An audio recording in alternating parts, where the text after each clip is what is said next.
प्रकाश का परावर्तन चैप्टर से पढ़ाया जा रहा था। अब आज हम आपको बताएंगे गोली दर्पण का सूत्र, यानी गोली दर्पण का सूत्र 1/f बराबर 1/b प्लस 1/u। एफ क्या है? दर्पण की फोकस दूरी है। यू क्या है? ध्रुव से वस्तु की दूरी है। बी क्या है? दर्पण के ध्रुव से प्रतिबिंब की दूरी है। इन तीनों में जो संबंध होता है 1/f बराबर 1/b प्लस 1/u, इसी को हम प्राप्त करेंगे। कैसे प्राप्त करेंगे? तो दो दर्पण होता है, एक अवतल दर्पण होता है, एक उत्तल दर्पण होता है। तो दोनों दर्पणों में सूत्र यही आता है। करने की थोड़ा विधियां परिवर्तित होती है। तो हम आपको पहले बताएंगे कि अवतल दर्पण के लिए सूत्र, अवतल दर्पण के लिए सूत्र यानी हो जाएगा फार्मूला फॉर कनकेव मिरर। अवतल दर्पण के लिए सूत्र हम पहले प्राप्त करेंगे। तो क्या करेंगे? मान लेते हैं हमारे पास एक अवतल दर्पण है।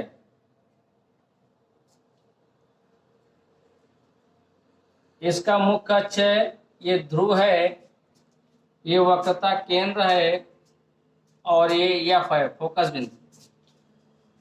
वक्रता केंद्र और ध्रुव के बीच में आपका फोकस बिंदु होता है। ये दर्पण है M1 M2। मान लेते हैं इसके मुख्य अक्ष पर एक वस्तु AB रखी गई है, लंबवत वस्तु AB रखी गई है। तो दर्पण का जो प्रतिबिंब बनने का नियम होता है, प्रथम नियम ने बताया था कि मुख्य अक्ष के समांतर आने वाली किरणें परावर्तन के बाद फोकस से होकर जाती हैं। तो पहला नियम लगा देते हैं, मुख्य अक्ष के समांतर आने वाली किरणें परावर्तन के बाद फोकस से होकर जाती हैं। दूसरा नियम ये बताया गया था कि वक्रता केंद्र से आने वाली किरणें परावर्तन के बाद उसी पर वापस लौट जाती हैं। ये वक्रता केंद्र से जाने वाली किरणें हैं और परावर्तन के बाद उसी पर वापस लौट गई हैं। तो जहां पर ये दोनों का कटान होता है बिंदु, यहीं पर इसका प्रतिबिंब बन जाएगा, यानी प्रतिबिंब बन जाएगा हमारा A डैश B डैश। तो ये वस्तु ए भी हुआ, दर्पण के सामने रखा हुआ है, तो जिसका प्रतिबिंब हमें A डैश B डैश प्राप्त हुआ।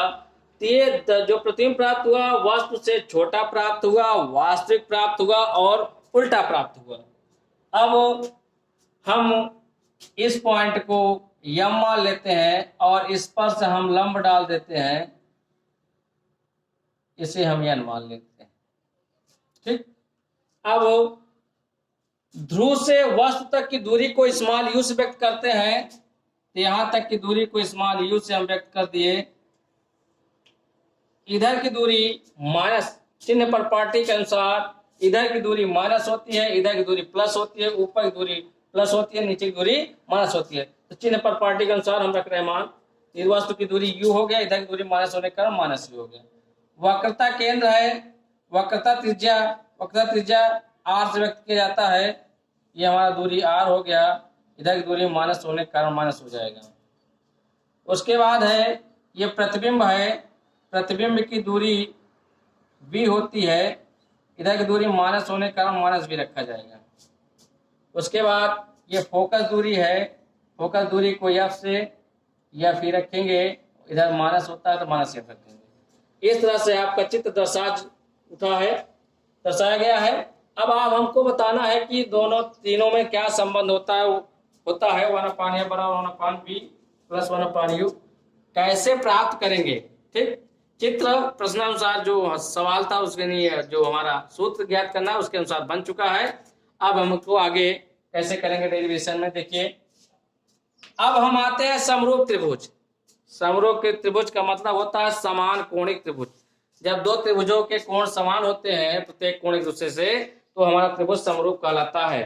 जैसे आते हैं इस त्रिभुज में देखते हैं, त्रिभुज ABC में ये कोण 90 अंश है और A dash B dash C में इसमें 90 अंश है, 90 अंश एक कोण बराबर। ये कोण इस कोण के बराबर शीर्षाभिमुख कोण से, जब दो कोण बराबर हो गए तो ये कोण इस कोण के बराबर हो जाएगा, त्रिभुज हमारा समान कोणीय का समरूप त्रिभुज हो जाएगा। तो समरूप त्रिभुज में होता क्या होता है, भुजाओं का अनुपात बराबर होता है, लंब का अनुपात लंब से, कर्ण का अनुपात कर्ण का, आधार का अनुपात आधार से होता है।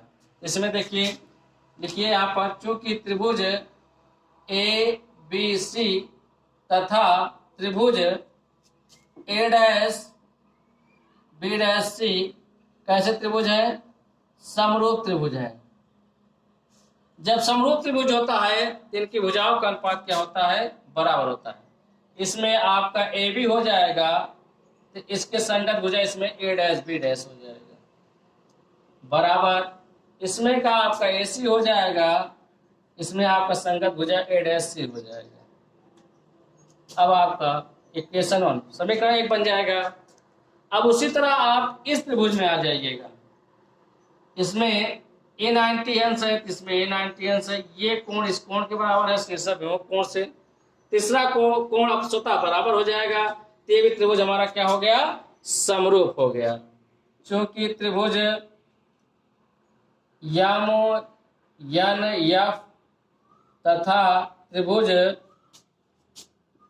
बी डैश ए डैश यफ कैसे है, समरूप त्रिभुज है। इनकी भी संगत भुजाओं का अनुपात बराबर होगा। इसमें का यमन लेंगे तो इसमें का संगत भुजा हो जाएगा ए डैश बी डैश, इसमें का एनएफ होगा तो इसमें का आपको हो जाएगा ए डैश एफ। ठीक, अब हम यमन लिखे हैं तो यमन और ए बी बराबर होगा, क्योंकि ये भुजा जो गई है समांतर है तो ये दोनों के बीच की दूरियां क्या होती है, समांतर रेखाओं के बीच की दूरी बराबर होती है। तो यमन को हम ए बी लिख सकते हैं, या यमन को हम ए बी लिखेंगे तो यमन लिखेंगे A B upon A dash B dash बराबर N F upon A dash F. समीकरण नंबर 2, चूंकि यहाँ लिख देंगे ए बी बराबर यमन, यमन जगह हमने ए बी लिख दिया। अब समीकरण 1 और 2 बन गया। अब 1 और 2 समीकरण बनने में हुआ क्या, आप देख रहे हैं कि इधर का पक्ष बराबर है, ये A B upon A dash B dash, A B upon A dash B dash, ये बराबर है तो ये इसके बराबर हो जाएगा। तो यहाँ लिख देंगे हम समीकरण 1 और 2 तुलना करने पर, समीकरण 1 और 2 से तुलना करने पर, तो तुलना करेंगे तो हमारा क्या आ जाएगा, ए सी अपॉन ए डैश सी बराबर इसमें क्या आ जाएगा N F upon A dash F. ठीक, अब देखिए एन एफ ये दूरी है, हमको यहाँ दूर चाहिए तो क्या करेंगे, ये दर्पण है, दर्पण का द्वारा अगर बहुत कम होगा तो ये लगभग इसके बराबर हो जाएगा, ये एन जो है पी पर ही होगा, है ना। यहाँ पर लिख दीजिएगा, यदि दर्पण का द्वारक छोटा है तो बिंदु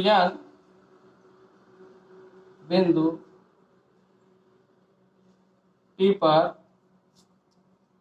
लगभग होगा, अर्थात अगर ये दर्पण के द्वारा हमारा छोटा होगा तो बिंदु एन पी पर लगभग हो जाएगा, यानी जो हम आप लिख रहे हैं एन एफ को हम पी एफ लिख सकते हैं, अर्थात एन एफ बराबर पी एफ। अतः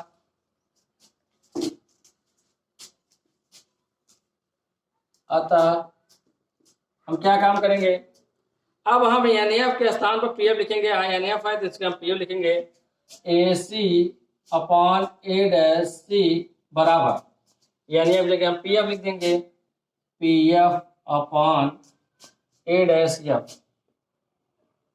ठीक, ये हमने एन एफ के बाद पी एफ लिख दिया। अब उसके बाद हम देखते हैं कि ए सी दूरी हमारी ये है, एसी दूरी का मान ज्ञात करने में इनमें क्या संबंध में कुछ आएगा, नहीं आएगा। तो एसी को हम इन तीनों चारों जो भी है हमारे पास है इनके संबंधित में लिखेंगे। AC दूरी हमारी ये है, AC को हम लिख सकते हैं AP minus PC। AP minus PC, हम AC दूरी को AP माइनस PC लिख दिया। A डैश C है हमारा, A डैश C को हम लिख सकते हैं PC minus A dash P, PC minus A dash P, PC minus A dash P। चलिए उसके बाद PF को हम रहने देते हैं, A डैश F है, A डैश को हम लिख सकते हैं A dash P minus PF। ठीक, उसके बाद हम मान रखते हैं AP कितना है, चिन्ह सहित हम मान रखेंगे तो AP हमारा है माइनस U, माइनस U। और PC कितना है हमारे पास, PC हमारे पास है माइनस R, माइनस R बटे PC हमारा हो जाएगा minus R। A dash P क्या है, A dash P minus B। PF क्या है हमारे पास, PF हमारे पास है F minus F। A dash P क्या है, A dash P minus B, minus B minus PF क्या है हमारे पास माइनस F, माइनस F। चिन्ह सहित रख दिया गया। उसके बाद रख देते हैं minus U minus plus R, minus R plus B minus F minus B plus F। ठीक, अब उसके बाद देखते हैं, अब यहाँ R आ गया, क्योंकि हमको संबंध स्थापित करना है V U और F में। यहाँ R को हम F के पदों में रखेंगे। हमने बताया था फोकस दूरी बराबर होता है वक्रता त्रिज्या बटे 2, तो वक्रता त्रिज्या बराबर होता है 2 गुणे फोकस दूरी, 2F हो जाएगा। यहाँ पर माइनस U, F जगह हम रखेंगे 2F minus 2F plus B बराबर minus F minus B plus F, जो कि यहाँ पर लिख दीजिए R बराबर 2F। ठीक, हमारा हो जाएगा। उसके बाद इसको हम कैलकुलेट कर लेंगे, तिर्यक गुणा करने पर करते हैं। देखिए करने पर क्या आता है, गुणा करने के बाद उसको हम कैलकुलेट कर लेंगे, जो भी आएगा हमारा फार्मूला अपने आप आ जाएगा। चलिए गुणा करिए, इसका इससे गुणा करिए तो माइनस प्लस हो जाएगा, प्लस UV हो जाएगा। उसके बाद इसका गुणा करेंगे तो माइनस UF हो जाएगा, फिर इसका करेंगे तो माइनस 2BF हो जाएगा, फिर 2F से करेंगे 2F स्क्वायर हो जाएगा। अब F किससे करेंगे माइनस प्लस 2F स्क्वायर हो जाएगा, माइनस BF। ठीक, इधर 2F स्क्वायर प्लस इधर भी 2F स्क्वायर बराबर किधर कैंसिल हो जाएगा, इससे आपका बचेगा क्या, UV माइनस UF, 2BF उधर ले जाएगा प्लस हो जाएगा 2BF माइनस BF, तो UV माइनस UF बराबर 2BF में एक BF कट जाएगा तो आपको BF आ जाएगा। अब 1/UF ज्ञात करना है तो दोनों ओर क्या करेंगे, UBF से भाग देंगे, दोनों ओर UBF से भाग देने पर भाग दे देंगे तो UV/UVF माइनस UF/UVF बराबर BF/UVF। ठीक, हमने दोनों ओर भाग दिया तो इसमें देखिए U और V है, U और V कैंसिल हो जाएगा, बचेगा क्या 1/F। इसमें U और F कट जाएगा तो बचेगा 1/B, इसमें B और F कट जाएगा 1/U बचेगा। 1/F इधर रहने देते हैं, इसको उधर ले जाएंगे प्लस हो जाएगा 1/B प्लस 1/U। ये है हमारा गोली दर्पण का सूत्र। गोली दर्पण का जो सूत्र है वही अवतल दर्पण का सूत्र आएगा, वही आपका उत्तल दर्पण का सूत्र आएगा। ये सब क्लियर हो जाएगा और इस अवतल दर्पण का हो गया ये। इसी तरह आप सॉल्व कर लेंगे, आप एक बार 2 बार 3 बार करेंगे, आपको भी याद आ जाएगा पूरा कैसे किया जाएगा, पूरा सब का हल कर सकते हो। हम उत्तल दर्पण के लिए नेक्स्ट वीडियो में आपको बताएंगे। आप यहीं तक सीखिए।